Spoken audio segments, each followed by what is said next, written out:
Pero que si la cosa van a ir. Si nos veamos la casa y de ahí me entrego la cosa. Ya, respecto a lo que son las técnicas de monitoreo para mamíferos, acá hay que considerar varios aspectos importantes, dentro de ellos el tamaño de la especie, porque tenemos micromamíferos, mamíferos medianos, mamíferos de mayor envergadura, el hábitat donde los podemos encontrar principalmente, porque la idea es tener claro que yo voy a hacer un estudio de, por ejemplo, los cérvidos más pequeños que son los pudú, dónde los voy a ir a buscar. No puedo ir al norte, sino que me tengo que ir a los bosques más del sur. ¿Ya? Y conocer un poco respecto a su historia, desde el punto de vista fisiológico, morfológico, aspectos nutricionales, entre otros. Como por ejemplo, es importante saber si una especie es diurna o es nocturna, de hábitos nocturnos. Si yo les digo vamos a ir a hacer un estudio de mamíferos voladores, como son los murciélagos, ¿dónde iríamos a verlos? ¿Vamos a qué hora? ¿A qué hora nos reunimos? En la noche. Vamos en una hora crepuscular principalmente. ¿Ya? A eso apunta ese concepto. Luego, algo se adelantó también respecto a las técnicas de monitoreo, está el transecto lineal, que como nos comentaba en alguna oportunidad, clases anteriores, su compañero, ¿cierto? Se utiliza incluso vehículos cuando son especies que tienen un territorio de hábitat muy amplio, entonces es necesario monitorearlos con vehículos.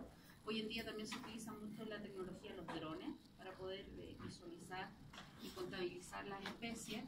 El transecto también se debe delimitar en base al espacio territorial y en base a los horarios donde los podemos identificar, y es principalmente esa es como la idea. En caso de algunos mamíferos marinos, ¿cierto? También se hace el estudio con ellos a través del uso de botes, de lanchas y de drones, hoy en la actualidad. Existen estos binoculares que si yo voy a hacer un estudio durante la noche, visualmente no voy a ver, pero sí, si utilizo estos focos binoculares de visión nocturna, ¿cierto? Puedo percibir la presencia de especies a través de cambios de temperatura, y la imagen ustedes la podrían observar como se aprecia en la imagen inferior. Respecto a las ventajas y desventajas que tienen estos distintos tipos de métodos, bueno, el transecto lineal, y esto también algunos ya lo habíamos visto, son metodologías más baratas que uno puede ir caminando, ¿cierto? Si delimitas un poco más el terreno que vas a abordar, es aplicable a muchas especies en general, versus otras técnicas. La radiotelemetría, en el caso de los mamíferos, cuando se utiliza, es una muy buena técnica, es muy confiable. Si es necesario instalar un transmisor en el ejemplar, por lo tanto requiere de una intervención previa. Es decir, va a haber una captura donde vamos a tener que someter al animal a un estrés necesariamente, y en este procedimiento muchas veces incluso se puede correr el riesgo de muerte de la especie que se está capturando. In situ requiere la presencia de un médico veterinario sí o sí para lo que es el procedimiento de la sedación principalmente, en cuanto a lo que son las dosis. Requiere de tecnologías, tiene un costo un poquito más elevado, pero sí permite generar un manejo íntegro en cuanto a lo que es el monitoreo del ejemplar. Puedes ver los patrones de migración, ver el recorrido que realiza a través de distintos terrenos, e incluso no es necesario que una vez que ya se instaló el transmisor uno esté in situ, puede estar a distancia del terreno y poder hacer el seguimiento de la especie. Si puedes hacer ahora, que vamos en paralelo para ir avanzando. Ya, este es un transmisor, si quieren lo van pasando. Tiene una wincha que está bloqueando la batería. Esa wincha tiene un imán que bloquea la batería, si no se agota la batería. Y eso se coloca en rapaces, se coloca acá en la parte del lomo. Y bueno, este es un radio collar que se coloca en mamíferos, pero el equipo es exactamente el mismo, este que está acá. Entonces, ese transmisor tiene un código, nosotros lo programamos acá y andamos en el campo con esto colgando, ¿no es cierto?, caminando por los cerros, y empezamos a recibir las señales y vamos triangulando, ¿no es cierto?, y con eso podemos hacer, como decía la profesora, estimaciones de rango de hogar, y uno trabaja con métodos que se llama el polígono mínimo convexo, ¿sí?, donde salen reiteradas ocasiones y puede localizar al ejemplar. Ahora, esto es bueno y no es tan bueno porque cuando se genera rebote en los cerros, por las rocas, la señal se pierde. Pero básicamente este tipo de telemetría se cargan con batería, ¿sí? Y esos son los transmisores los más habituales. Y para la inmovilización, en el caso de lo que yo trabajo, ahí se sedan con disparo. Nosotros lo que hacemos es bajar los ejemplares, o de nido, o los capturamos con red en niebla, que acá hay una, que no la voy a abrir porque cerrar esto, si quieren la van pasando, pero no hay que abrirla porque es súper complejo abrirla. Capturamos los ejemplares y le inmovilizamos la vista con esto. Se llama caperuza. ¿Y qué más? Eso relacionado a la telemetría. Eso son respecto de telemetría. Caperuza. No, Ese es un tipo de inmovilización que es psicológica. Sí. Uno genera. Pero ¿Ya? igual Entonces, hace el efecto de la algunos bolsa aspectos de la que mostraba la radiotelemetría es que permite acceder a un segmento que no vea específico de la lo que le fauna pasa. y nos permite conocer cómo está el individuo en distintos momentos de sus movimientos. Ahora, cuando hablamos de la captura, porque por ejemplo para poder dejar instalado este radiotransmisor, tengo que primero capturar, ¿ya? La captura tiene dos funciones. Una, para poder hacer un seguimiento de un ejemplar, yo debo capturarlo, pero también nosotros podemos capturar un individuo cuando quiero trasladarlo a un lugar. Por ejemplo, hay un proceso que se llama traslocación, ¿ya? Donde yo voy a sacar un individuo de un ecosistema y lo voy a traslocar a otro ecosistema. Debo velar porque las condiciones bioclimáticas y los ambientes de esos ecosistemas sean muy similares entre sí, entre ellos, para que esa especie pueda sobrevivir y adaptarse de manera correcta. Ese es un fenómeno de traslocación, ¿ya? Los procesos de captura, cuando uno genera este procedimiento, existe un nivel de estrés altísimo para el animal que está siendo capturado, ¿ya? Se coloca en riesgo incluso la vida de ese ejemplar. Sobre todo hay especies, ustedes saben que tenemos la especie que es presa y la especie que es depredador. La especie presa no tiene tanta tolerancia al estrés. No sé si me explico. Entonces, frente a estrés tan grande, incluso podría tener una muerte súbita en el momento por una cardiomiopatía, ¿ya? Piensen que está demasiado estresado. Y hay muchos individuos que utilizan eso para morir antes de ser depredados, ya en forma natural, generan ese fenómeno. También, durante un proceso de captura, se corre riesgo de bioseguridad para el equipo de profesionales. Es decir, al enfrentarse a una captura, nosotros tenemos que ser muy sigilosos, tener todo muy meditado, tener muchos protocolos de bioseguridad, porque podemos correr algún riesgo, ¿ya? Y esto de los protocolos es súper importante, tener claro, o sea, si nosotros somos un grupo que vamos a salir a hacer una captura de un ejemplar, tener muy claro, en caso de que exista un eventual riesgo, qué va a hacer cada uno de ustedes. Por ejemplo, ya tú te vas a encargar de llamar a emergencia, tú vas a hacer, ¿se entiende? Tener como claro la situación. Lo mismo frente a complicaciones de manejo con anestesia. Aquí voy con esto. Yo puedo ser la encargada de cargar el dardo con el preanestésico y lamentablemente en algún momento se quede riesgo y me inhibe. Y esa anestesia para un animal a través del gran empaque, para uno puede ser incluso mortal. ¿Ya? Entonces también tenemos que tener muy claro todas las medidas de protocolos de seguridad. Esto es una imagen para que vean que realmente no es llegar y decir ya nosotros vamos a ir a capturar el ejemplar porque se pueden correr riesgos bien complejos. Previo a eso, no sé si Sergio puede comentar algo de bioseguridad para que... ¿Qué hacen ustedes? ¿O qué te ha tocado? Sí. ¿Qué me ha tocado? Me ha tocado mucho. Rapaces. Sí. Bueno, en temas de, de bioseguridad, hay que tener cuidado con ejemplares de talla mayor y talla menor. Por ejemplo, cuando uno captura roedores, de hecho voy a aprovechar de mostrar la jaula. Sí, ahora vamos a aprovechar eso. Cuando uno captura roedores, se utilizan este tipo de trampas que se llaman trampas Sherman, que en algún momento las mostraron en Es la que clase. estamos hablando ahí también. Esa que está acá, y hay Sherman como esta que son abiertas, pero esta es una Tomahawk, pero hay unas Sherman que son así. Esta trampa Sherman es lo que ustedes ven, pero cuando uno está en campo, uno la instala.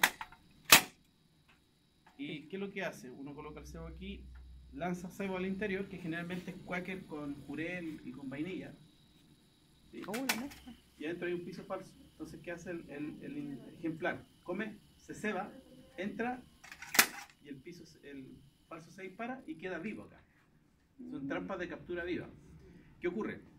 Que me ha tocado que hay ejemplares como el Octon Degu, que es un roedor grande, que se desespera tanto en la trampa porque las trampas se colocan por noche. Colocamos la trampa a las 7 de la tarde y la revisamos el otro día en la mañana. Se desesperan cuando caen capturados y se comen la lata. Sí, se la comen. ¿Qué caen aquí? De todo. Reptiles, anfibios, micromamíferos, esta está diseñada para micromamíferos, y caben aves también. Ahora, ¿qué pasa? Cuando uno está manipulando, en temas de bioseguridad, cuando uno manipula esto y está trabajando con roedores, hay que tener especial cuidado con el hantavirus, sobre todo con las corrientes de aire. Y cuando uno llega a una trampa y la encuentra muy hedionda, esa es señal clara que es un guarén. Entonces, me pasó a mí que en un momento manipulando la trampa, uno usa un traje de bioseguridad, abrí aquí y el guarén presionó tan fuerte que saltó y mordió acá. Por eso yo andaba con guante de cuero, ¿ya? Otro colega lo mordió más arriba y él no andaba con guante de cuero aquí en la zona de arriba. Entonces, ese tipo de cosas hay que tener cuidado. Pese a que uno dice, pero es un roedor, sí, pero un guarén es peligroso y un colilarga es peligroso. Mismo cuando decanta, no se toca el líquido, cuando está lloviendo y uno está levantando las trampas, las tiene que levantar y está lloviendo y cae el agua, uno no sabe lo que es agua. ¿Sí? Puede ser todo. Entonces, todos esos temas son complejos. Y desde el punto de vista de bioseguridad, lo que uno hace es que posteriormente que capturó los ejemplares, esta trampa la cierra, la mete en una bolsa, la bolsa se sella y se mete en un balde. Después se utilizan 3 baldes, ¿sí? Con concentraciones de cloro a distintas, o sea, con concentraciones a distintas, cloro con distintas concentraciones, y va lavando las trampas y las deja al sol. ¿Sí? Como el virus fotolábil, con eso nosotros nos aseguramos que la trampa quedó bastante limpia. Y básicamente eso es lo que hacemos con este tipo de trampa. Y tenemos otra trampa, que es esta, que es una trampa cámara, ¿sí? Que se amarra en los árboles, ¿sí? Esta trampa usa memoria, ¿sí? Uno instala la memoria, usan 4 u 8 pilas, uno instala la memoria y aquí las programa. Y tiene un sensor, ¿sí? Que uno lo programa para que vaya disparando cuando se genere movimiento en el ambiente. Esto uno amarra las rocas, amarra los árboles, y este sensor detecta tanto especies como de hábitos nocturnos como diurnos y va disparando. Uno la puede programar con ráfagas, por ejemplo, ¿sí? Y hacer 7 disparos cuando pasa un ejemplar. Y después levantamos la información, sacamos solamente la tarjeta, la cambiamos y nos vamos al campo, ¿no es cierto? Y bueno, esto se carga también con una batería o se bajan los datos. Y básicamente estos dos son métodos de captura. Esta que está acá y esta que está acá son, este es un método de captura directa, este es un método de captura indirecta. Eso, en captura. Super. Bueno, acá en la diapo es la cámara de captura Sherman, ¿cierto? Que son livianas, son fáciles de transportar. Se coloca, tal como comentaba, cierto cebo en el interior, y al ingresar la especie, esta se cierra automáticamente. Tiene baja tasa de mortalidad, en teoría, para las especies que son capturadas. Pero sí, claro, si entra un mamífero chiquitito, un roedor gigante, de desesperarse. Lo que se hace también cuando realizamos captura, por ejemplo, en Patagonia, es que adentro de la trampa le colocamos wipe. No, lo que pasa es que en la noche las temperaturas son menos 18 grados. Y en algún momento, pese a que le pusimos wipe, al otro día sacábamos los ejemplares congelados. Están la mayoría muertos. Entonces uno coloca wipe y un poquito más de cebo al interior para que puedan generar. Y la imagen que me faltó colocar ahí es lo que comentaba Sergio respecto a la indumentaria. Son trajes totalmente herméticos, con guantes, ojalá con filtro EPA. Con todo, porque uno no sabe, o sea, las enfermedades zoonóticas pueden ser de alto riesgo para el equipo que está haciendo las investigaciones. Este es otro tipo de trampa, ¿cierto? Para mamíferos un poquito más de mayor tamaño. No se asusten si en terreno se encuentran muchas veces perros adentro de la jaula, que cae de todo. O sea, en el fondo no solamente, y la idea es, una vez que uno instala la jaula, es monitorearla, tal como comentaba, a las 12 horas, pero estar constantemente pendiente de esa observación. Y por último, está para animales ya de mayor tamaño, la trampa Aldrich o Snare Tramp, que es en el fondo un pivote central, que se entierra en el terreno, y este tiene un lazo, entonces está el cebo, el animal llega, y en algún momento, al introducir su miembro anterior o el posterior, se queda atrapado. Es como, no sé si han visto los watches que usan para los conejos, algo así, pero que no genera daño ni lesión. El animal obviamente queda capturado, tiene un perímetro para andar circundando, pero los veterinarios, como están atentos, obviamente, apenas se dan cuenta que hay un animal que está en la trampa, luego viene el proceso de la inmovilización. ¿Ya? Entonces no hay que llegar y acercarse, porque igual hay un riesgo de bioseguridad para el equipo. Y las cámaras trampas, que es la metodología indirecta que nos mostraba Sergio también, ha permitido en estos últimos años determinar la presencia de especies que se creían extintas, determinar presencia de especies que se creía que no estaban ahí en ese ecosistema. Lo bueno que tiene es que permite medir patrones de actividad tanto de día como de noche, tal como comentaba. Tiene una gran capacidad de registro fotográfico, incluso de video. Es un equipo que se coloca, tal como ustedes que les comentaban, en las rocas, en los troncos. Al momento de disparar no genera ruido ni tampoco genera un flash. Por lo tanto, no espanta a la especie. Y uno puede hacer un análisis de la especie como tal. Vamos a ver un video para que este fue este año. Miren, cámaras ocultas en matorrales y quebradas son las que han logrado imágenes de especies que se creían extintas o que ni siquiera se sabía que existían en nuestro país. Este es un trabajo que se hace en distintas partes del mundo y la CONAF implementa en los parques a lo largo de Chile. Gatos Colo-Colo, pumas y roedores de los que no se tenía registro en Chile. Varias especies son captadas por las cámaras trampa, llamadas así no porque atrapen a los animales, sino porque los atrae generalmente con hormonas y los capta en imágenes como estas.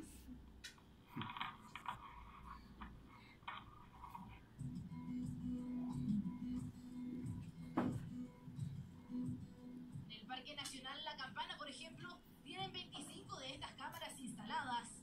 Se hace una grilla de monitoreo y se establecen puntos al azar donde nosotros debemos ubicar estas cámaras trampas para poder identificar qué tipo de especies andan en el lugar. Entonces ahora hemos ingresado los datos en el GPS y nos vamos a desplazar a un lugar donde debemos dejar instalada esta cámara. Y llegar hasta dichos puntos no es fácil. Tras 4 horas de caminata logramos encontrar el perímetro exacto. Vamos a ubicar algún lugar donde podamos ubicar de manera adecuada la cámara, siempre apuntando hacia el sur para que no afecte la calidad de las fotos que va a tomar o la cantidad de fotos que va a tomar. Así que nos vamos a desplazar hacia allá, ubicamos el punto sin alterar el espacio o alterar lo menos posible. Pueden grabar o tomar fotografías, pero lo realmente especial de estas cámaras es que no emiten sonido ni luces. 3 píxeles, por clip, por foto.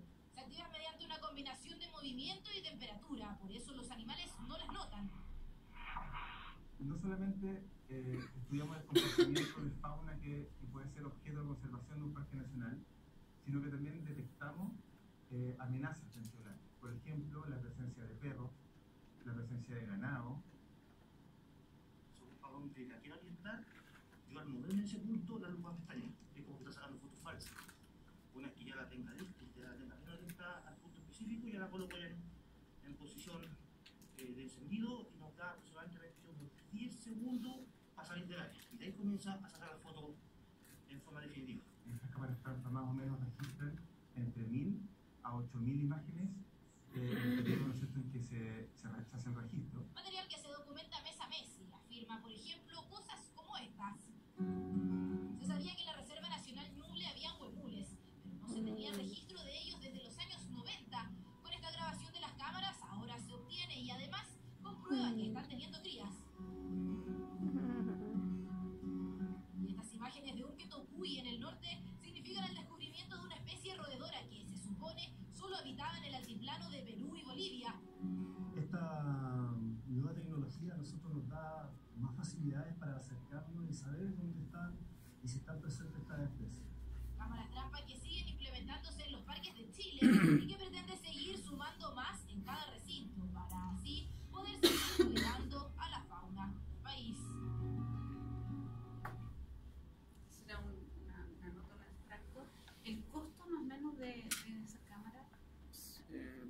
$200, $300, hay distintos costos. El más barato es como 100.000 pesos. ¿No?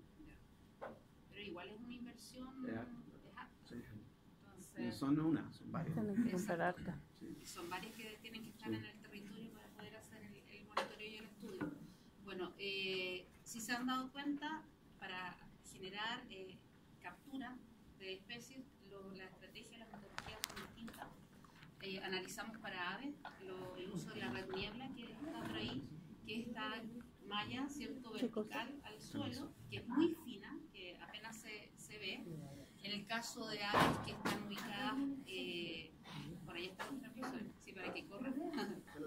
En el caso de las aves tenemos también la red de cañón, que esa era, se dispara con pólvora, ¿cierto?, y cae de manera horizontal sobre los ejemplares, puede capturar muchas más aves en menos tiempo. Y para reptiles se utilizaba el laceo, la trampa de malla, y en el caso de anfibios la red acuática y la trampa de malla. Entonces ahí tienen que existen distintas estrategias y metodologías. Pero también hay técnicas de monitoreo indirecto, que por ejemplo cuando ustedes pueden ir a terreno e identificar la presencia o ausencia de ejemplares en base a rastros, como por ejemplo las huellas. Para ello se saca una imagen fotográfica de la huella, incluso se puede sacar un molde de la huella para después poder identificarla en base a los patrones de la especie y poder identificarla. Se hace un estudio de las fecas, de la presencia de las fecas, la forma, la consistencia, los colores. Incluso se hacen estudios parasitológicos de las fecas y se ve o se trata de identificar la forma nutricional, o sea, de qué se alimenta esa especie. Esas son las investigaciones que se hacen en torno a ella. Últimamente también se está utilizando mucho la identificación de red de pelo, ¿ya?, que se puede obtener en el campo para poder identificar qué especie se está trabajando. Sí. No sé si habían escuchado hablar de egagrópila, el término egagrópila. ¿Alguien lo había escuchado? Y ahí van a conocer una egagrópila. La egagrópila es un vómito regurgitado de todo lo no digerible de... Ahí está. Todo lo no digerible, huesos, pelo, uñas. ¿Sí? Como les decía, en algunas especies uno encuentra cosas como vidrio, alambre, tapas de bebida. Aquí hay una egagrópila. ¿Qué es lo que tiene que hacer uno? Levantarla, meterla en una... Si está seca la egagrópila, tiene que meterla en una bolsa de papel, no plástica porque se humedece y se pudre, con un rótulo, rotulado. No se los voy a pasar porque se va a deshacer, se va a deshacer, porque esta es parte de una que estamos estudiando. Así que ahí va a estar si la quieren mirar después. Pero esta es una egagrópila de aguilucho. No es tan grande, pero hay unas así de águila y de tucúpere o búho que son más o menos largas. La diferencia entre un diurno y un nocturno es que las de los nocturnos dejan una mucosa encima de la egagrópila y las diurnos no. Entonces ahí uno va descartando. Y al momento de ir haciendo el estudio en el laboratorio, lo que hace el investigador es ir desmenuzando esto con mucha sutileza y delicadeza para finalmente extraer ciertos distintos restos óseos que le permiten a él determinar de qué se alimentó esa ave. Se pesa, se mide largo ancho porque se caracterizan, se hace una morfometría, después se digregan, hay dos métodos, el método seco y el húmedo, se digregan y se separan todos los huesitos. Acá como están viendo ustedes. ¿Y qué es lo que hacemos? Por ejemplo, hay veces que nos encontramos con dos cráneos al interior de una egagrópila. Ahora, si podemos, hay distintas técnicas. Si podemos armar el ejemplar, estimamos que uno. ¿Sí? Pero hay distintas técnicas indirectas que a uno le permite estimar cuánto consumieron. Y además lo podemos contrastar con esto, porque si instalamos una transecta de trampa o una grilla de trampa en una zona, y además tenemos la nidificación de una especie y tenemos egagrópila, podemos hacer una estimación de la oferta y el consumo. Cuánto está consumiendo en función de lo que el ambiente le oferta. ¿Dudas? No hablo yo, ¿no? Bueno, respecto al tema de las capturas en vida silvestre, es más o menos lo que vimos. A continuación, yo les coloqué acá un tema que es el zoológico, porque en el zoológico también vamos a tener que realizar procedimientos de captura. Por ejemplo, si ustedes son el equipo médico de un zoológico y necesitan hacer una captura de un ejemplar que está dentro de un exhibido para un procedimiento médico, por ejemplo. ¿Ya? Entonces, respecto al tema de los zoológicos, me gustaría igual que ustedes entiendan que el zoológico no es solo para entretener, ¿ya? Hay gente que muchas veces tiene ese concepto y considera que es muy malo tener animales en cautiverio para entretener al público, pero la verdad es que el zoológico es mucho más que eso. Eso es lo que uno ve como visitante común y corriente. Pero como médicos veterinarios ustedes van a darse cuenta que el estar trabajando en terreno en un zoológico tiene mucho más que eso. Tiene objetivos principales como educar, conservar, rehabilitar y desarrollar mucha investigación. O sea, es mucho más el tema. Los zoológicos son lugares donde se conservan y se cuidan ciertas especies. Lo ideal es que cada país tenga un zoológico para poder mantener, ¿cierto?, una muestra de su patrimonio, incluso faunístico, por así decirlo, del territorio, ¿ya? En el caso nuestro, tenemos el zoológico metropolitano, que es del Estado, ¿cierto? Es un zoológico que, si bien es cierto, tiene un terreno que no es tan amplio, de 4,8 hectáreas más o menos, sin embargo, a pesar de ello, ha sabido hacer un uso eficiente de los espacios no horizontales, es decir, espacios verticales, que como es un cerro, últimamente ampliaron lo que es el aviario y lo tienen en una ladera, entonces están usando un espacio aéreo, está muy bien utilizado. Han implementado distintas estrategias, ellos no tienen todo lo que es una inversión directa de lo que entra por concepto de entradas. Recuerden que el zoológico nuestro depende del Ministerio de Vivienda y Urbanismo. Entonces, a diferencia de un zoológico de tipo privado, en que todo lo que es concepto de dinero ingresa directo, ¿ya? Para que ustedes más o menos también conozcan un poco el contexto de comparación. Respecto a la historia de los zoológicos, bueno, los zoológicos se crearon hace 1500 años antes de Cristo, en Egipto, donde solo los que tenían acceso a él eran los emperadores, los reyes, gente de alta alcurnia, por así decirlo. 300 años antes de Cristo, recién en Grecia, ¿cierto? La gente común y corriente tiene acceso a estos zoológicos. No voy a dar tanto lo que son las fechas y todo, porque en realidad el objetivo es que ustedes vean la diferencia de los zoológicos como eran antes a como son hoy en día.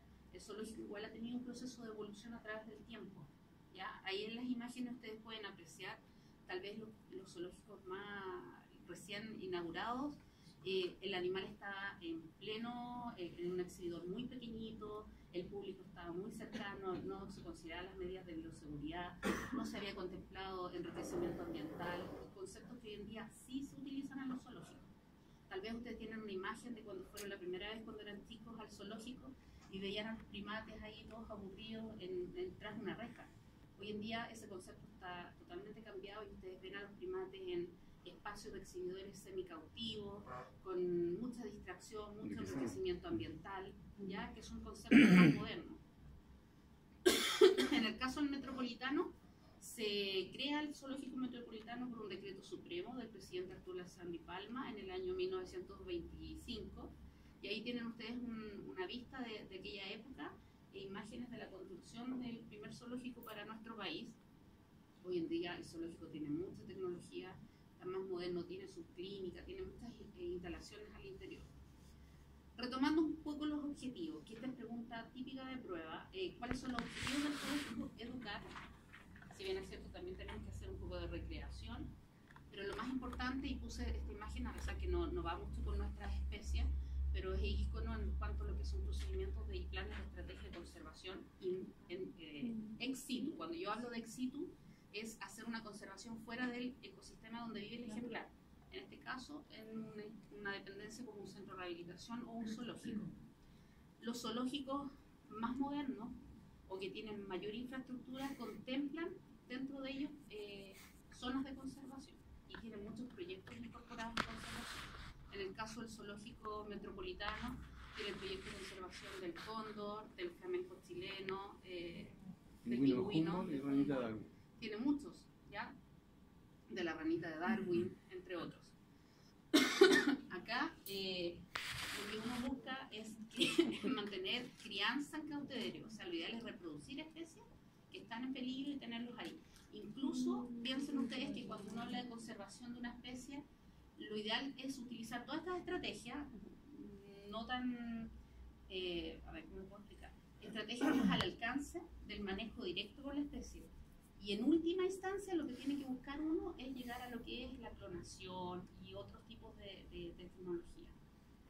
Si yo tengo una especie que me dicen que es la única, exclusiva, que me la dejan a mí, la pareja, para tratar de hacer la conservación, igual el zoológico debiera resguardarse y extraer gametos, ¿cierto?, y conservarlo en un laboratorio. Pero esa es como la última instancia. Lo primero siempre es lo que se utiliza de forma más directa. Y la investigación es súper importante, ¿ya?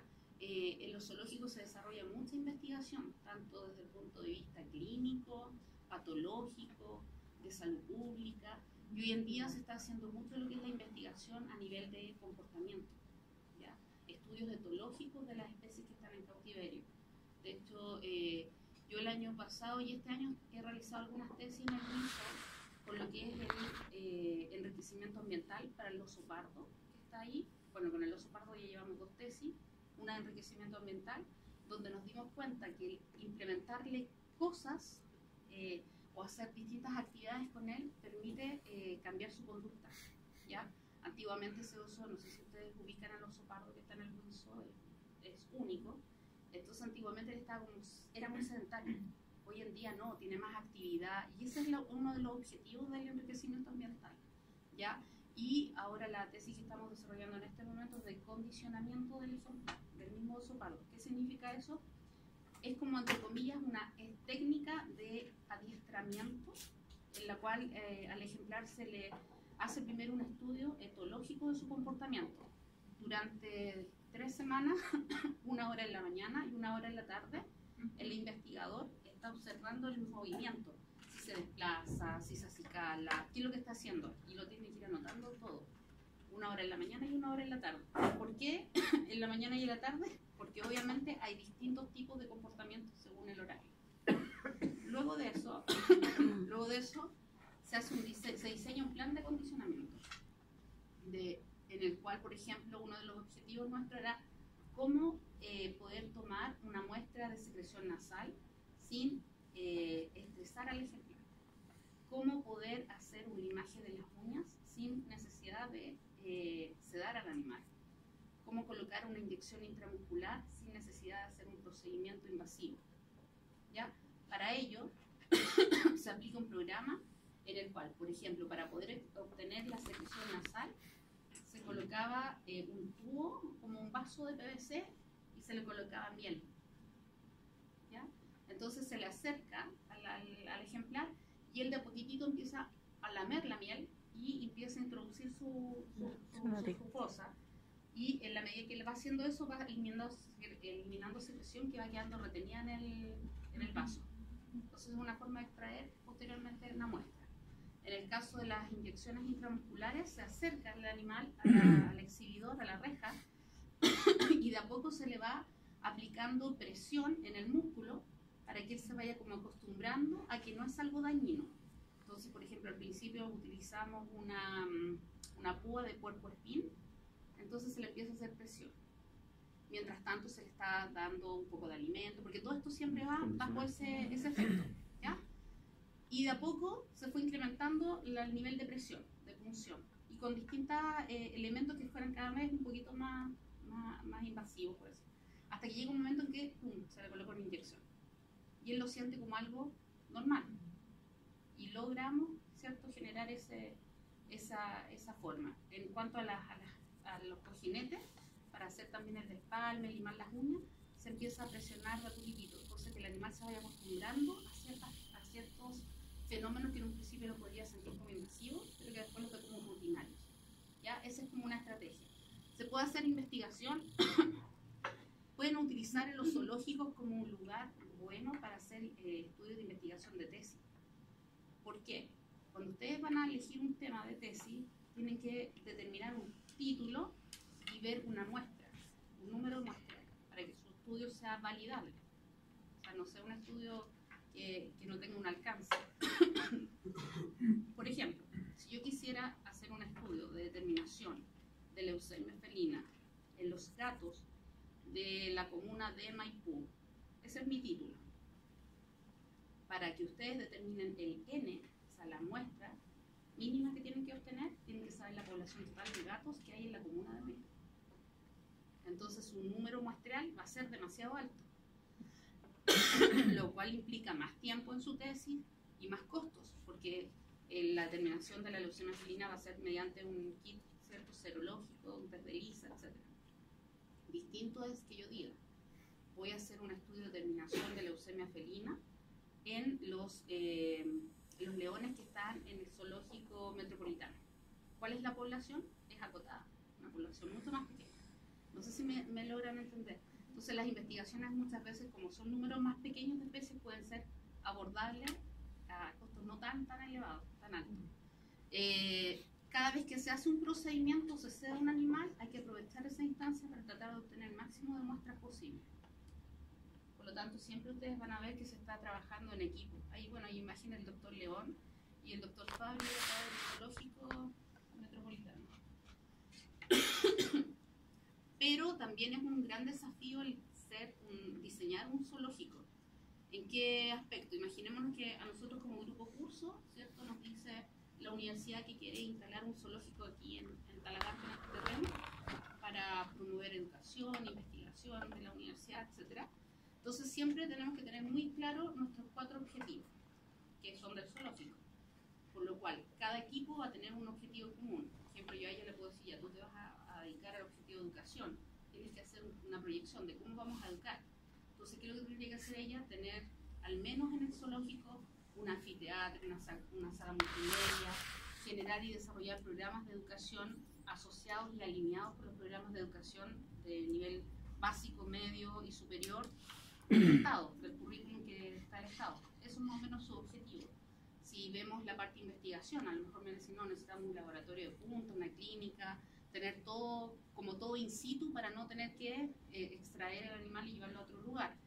En el caso de la clínica, en el caso del diseño del exhibidor, tenemos que ver qué especies vamos a traer, cuánto es el terreno que nos están dando.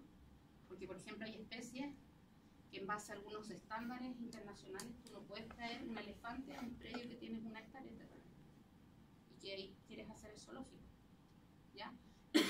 Esa es una de las razones por qué el caso del Windsor, que no tiene elefante, ¿ya? Él tiene un elefante que es un animatronic, no sé si lo han visto, y principalmente por ese concepto, porque aún no tienen el terreno suficiente que ellos consideren para tenerlo en buen estado, ¿ya? Con un bienestar animal de buenas condiciones. Las condiciones, eso se refiere un poco a las condiciones del animal, o sea, en el base tengo que saber qué especie voy a traer, tengo que tener también un poco de estética y tengo que tener mucha capacidad de innovación. Aquí va el punto de innovación. Yo no puedo tener un zoológico que todos los años sea igual, porque si no el público no va a venir y no voy a tener cómo sustentarlo. Por eso, si ustedes se dan cuenta, hay algunos zoológicos que todos los años tienen distintos atractivos, actividades que van cambiando, y que los niños chicos, por lo general, son los que más enganchan con eso y van todos los años, porque ya saben que todos los años en ciertas épocas hay distintas actividades en los zoológicos. Cuando hablamos de la seguridad en un zoológico, se debe evaluar la seguridad para varios estamentos: seguridad para el visitante, seguridad para los operarios, los médicos veterinarios, que limpia el recinto, para todos ellos, y seguridad para el propio animal. Ya vamos a ver, esta es una imagen donde se traspasó, ¿cierto?, lo que es la barrera de seguridad para el visitante. Y esto suele ocurrir, ¿ya? Acá esta persona, ¿cierto?, cae al exhibidor de los osos. Acá ha sucedido que hay gente que ha caído en la fosa, hay animales que han caído en la fosa, hay gente que ha entrado, el año pasado ingresó una persona a la jaula, y ahí existen protocolos de seguridad internacionales que van más allá de la protección hacia la especie, sino que lamentablemente tienen que velar por el resguardo de la vida humana. Entonces el protocolo dice que hay que eliminar al animal. Porque uno dice, ya, pero ¿por qué no lo sedan? Pero sí, oye, está atacando un león a una persona en que la sedación haga efecto, ya lo mató. Entonces, lamentablemente, esos son protocolos, y el doctor Fabri lo comentó, dio la misma respuesta, porque es obvio, la gente que no está instruida en estos temas tiende a decir el por qué no hicieron esto otro, pero lamentablemente son protocolos que van más allá. Basado en eso, es importante también considerar que cuando nosotros estamos en un zoológico o en vida silvestre trabajando en todos estos procedimientos, no nos tenemos que crear superhéroes. sea, si bien es cierto, tiene que haber un líder, pero ese líder tiene que ser un líder tan, ¿cómo puedes decirlo? Tan, no ególatra, sino que él no va a ser siempre él. No sé si se entiende. Tiene que ser un equipo de trabajo bien fusionado y que estén muy de acuerdo en todo. Porque en estos momentos son cuando pueden suceder riesgos que ponen en peligro la vida de todos o la salud de cada uno de los integrantes. No sé si te ha tocado trabajar así, ¿y es verdad? Sí. Es verdad que hay que hacer, porque ustedes pueden, incluso todos los días puede haber alguien que esté generando un adiestramiento, un condicionamiento o ser un operario, que él dice, no, o sea, a mí no me va a hacer nada, si yo lo conozco de cachorrito, yo lo crié, yo le he dado alimento toda la vida. En cualquier momento el animal puede desconocer. O sea, puede haber un riesgo, siempre está el riesgo. Entonces no hay que aventurarse. Les puse un video que es de un adiestrador de cocodrilo, que esto lo hace todo, es su sustento de vida. Pero hay errores que se cometen y a veces son por falta de bioseguridad. Entonces vamos a verlo bien cortito y comentar alguna cosa. Tiene poco audio. Bueno, ahí están viendo ustedes cómo este adiestrador en el fondo fue atrapado. ¿Cuál es el mecanismo de depredación que tienen estos animales? Ellos apenas sienten, si este fuera el hocico y apenas sienten algo adentro, cierran herméticamente y comienza a girar sobre su eje, porque esa es la forma que tiene de desgarrar. ¿Ya? Entonces este personaje afortunadamente no le desgarró el brazo ni la mano, solamente le desgarró un dedo. Voy a adelantar un poquito el video porque ahí hablan ellos del por qué sucedió. Ahora, lamentablemente ese día el agua está demasiado turbia, por lo tanto él no es capaz de ver bien, ¿cierto? ¿Dónde está? Ahí está mostrando dónde está y cómo está firmando y sujetando, porque él está acostumbrado a contener ese animal. Pero en esta oportunidad, como el agua estaba tan turbia, él no se dio cuenta e introduce su mano dentro.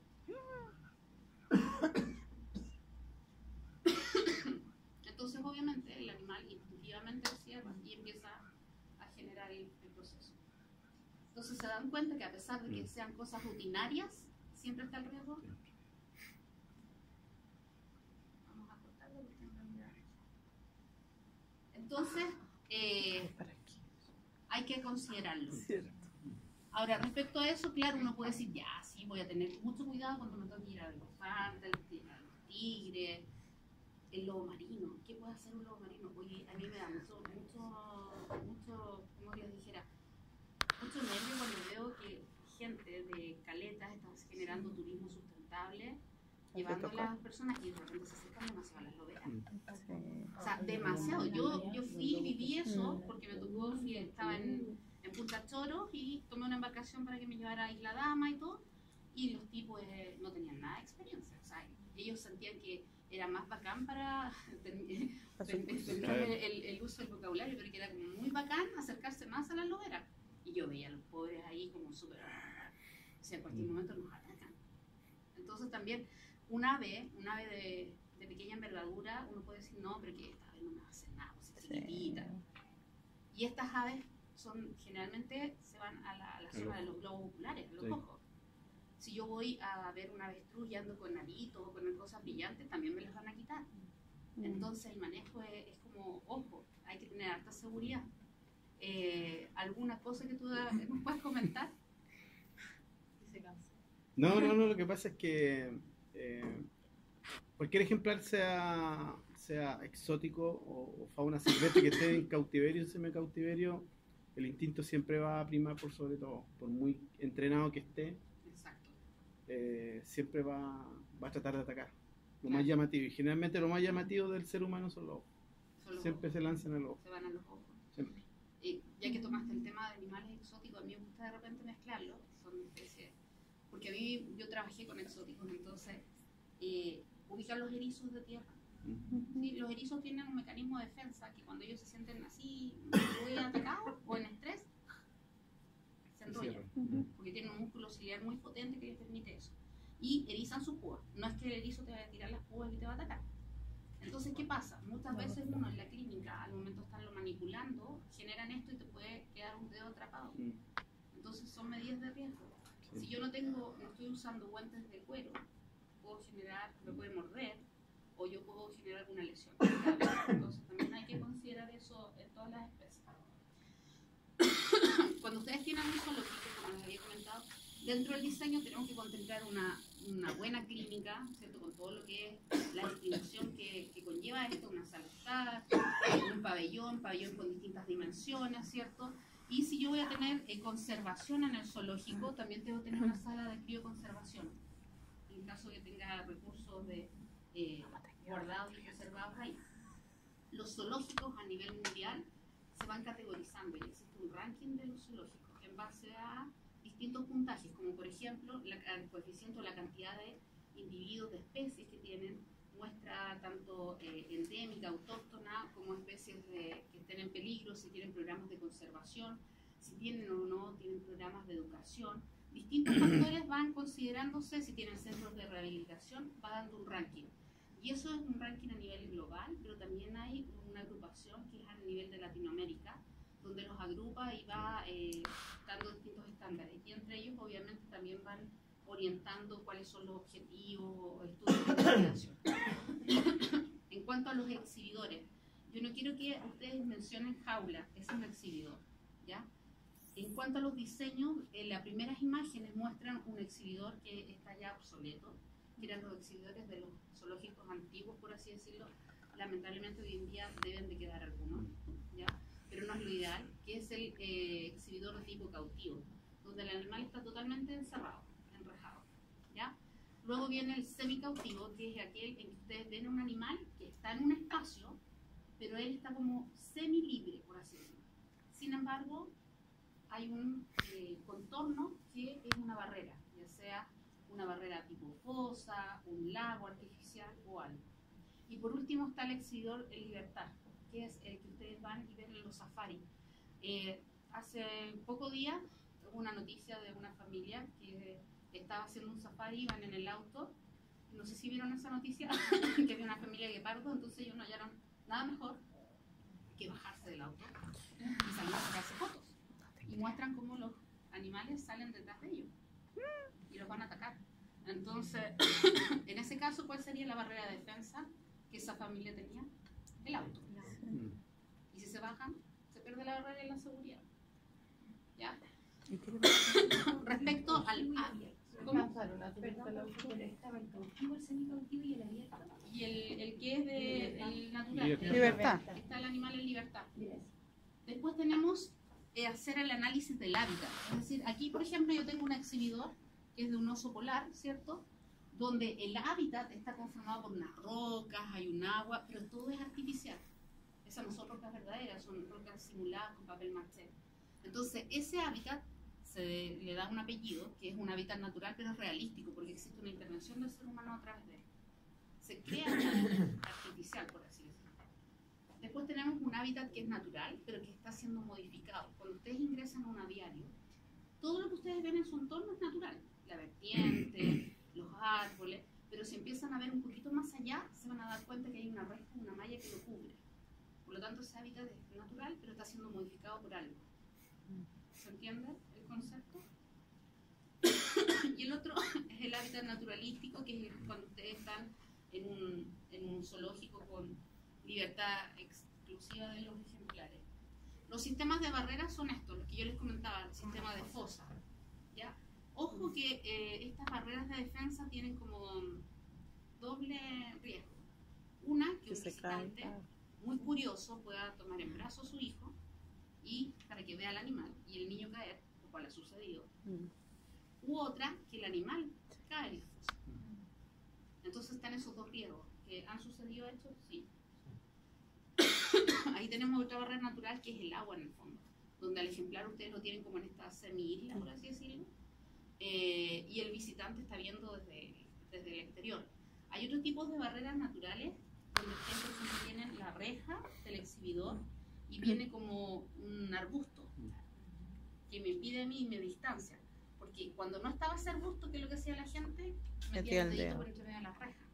Estaba con contacto, le daba cositas a los animales y ahora tiene esta barrera natural que es terreno. ¿Ya? Eso es lo que se usa harto para... Después se quejan. Hay otras barreras que son barreras de seguridad para los operarios. Porque, por ejemplo, si yo tengo a don Juanito, que es quien hace la limpieza de ese exhibidor, yo tengo que asegurar que a don Juanito no le pase nada. Por lo tanto, ustedes lo que ven es que dentro de ese exhibidor hay otra jaula más para el animal, que muchas veces el visitante común y corriente no la logra observar. ¿Ya? Pero ahí también tenemos rejas aéreas, zonas de barreras de defensas aéreas para administrar carne, alimentos, etc. O lo que se está usando mucho hoy en día en algunos zoológicos es que es uno, el visitante, quien está dentro de un túnel y está viendo toda la vida silvestre. ¿Ya? Otra barrera de defensa, y la barrera de defensa que sería en el caso de los safaris el vehículo. Cuando nosotros estamos diseñando el exhibidor para una especie, también tenemos que saber muy bien qué especie es, cuáles son sus condiciones, cómo se alimenta, en qué ecosistema vive, cuáles son las condiciones bioclimáticas, porque en base a eso yo tengo que adaptar el exhibidor. Yo no puedo traer una iguana y dejarla a la intemperie. Tengo que tenerla en un terrario, con una temperatura adecuada, con una humedad determinada, con árboles tal vez adentro, porque ella es de actividad arborícola, entonces tiende a trepar. Y este es el caso, por ejemplo, de una jirafa. O sea, yo no puedo diseñar el comedero a baja altura, debe estar ubicado en zonas altas. Adaptar un poco el ambiente del ecosistema al que vive la especie. Y los refugios son súper importantes. Todos los animales dentro de su exhibidor deben tener un refugio, una zona de resguardo. Si ustedes fueran un ejemplar, ¿les gustaría estar las 24 horas del día a la vista de todo el mundo? No. Aparte que se sienten invadidos. Y esto lo quiero llevar no solo a animales en cautiverio de fauna silvestre, sino también llevarlos a la clínica. Por ejemplo, hay mucha gente que llega a la clínica con aves o con cuyis o hurones que no les tienen zonas de refugio. Y por el hecho de no tener una zona de refugio, la actividad, comportamiento etológico del ejemplar se altera. Las aves requieren estar en zonas bien ubicadas. Yo no puedo tener una jaula con aves a ras del suelo. Ella tiene que estar ubicada, la jaula, en una altura sobre el nivel de las personas, ¿cierto? Porque el ave tiene que tener una mirada mucho más amplia. Debo tener su jaula, buenas condiciones en una jaula muy pequeña, porque el ave tiene que estar con las alas extendidas, tiene que tener una muy buena percha y también tengo que agregarle un nido, que sería su refugio, porque si no esa ave no va a apoyar nunca. Son manejos que hay que realizar. En el caso de los hurones, son ejemplares muy juguetones. No sé si alguno de ustedes tiene un hurón, pero es como un niño hiperactivo, con la capacidad de inteligencia y todo. Entonces tienen que tener hamacas, tienen que tener juguetes, interacción. ¿Ya? Entonces todo individuo requiere un refugio.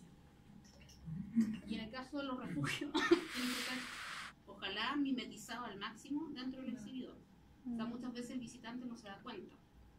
Pero, por ejemplo, los primates tienen detrás de una roca algunas zonas de acceso de estas rocas que son falsas, no son verdaderas. Tienen acceso a sus zonas de refugio.